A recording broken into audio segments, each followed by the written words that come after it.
जय माता दी।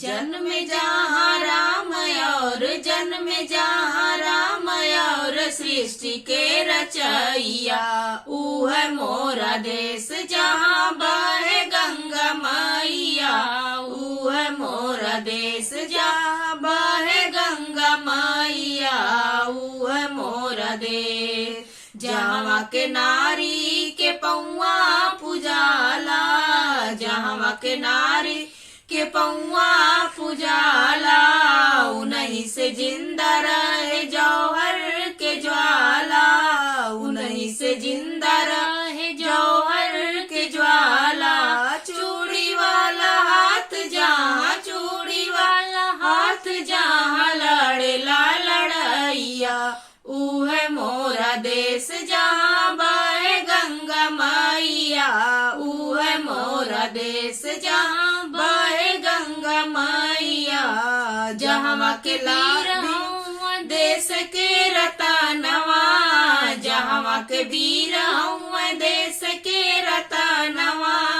दुश्मन के छातिया पे गाड़ना तिरंगवा, दुश्मन के छातिया पे गाड़ना तिरंगवा।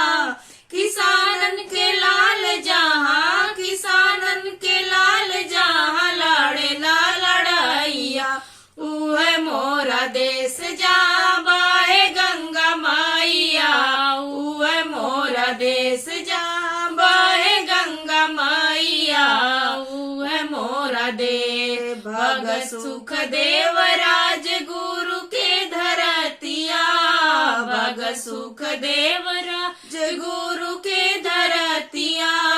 खुशी खुशी झूल गई न फांसी के झुलानिया, खुशी खुशी झूल गई फांसी के झुलानिया।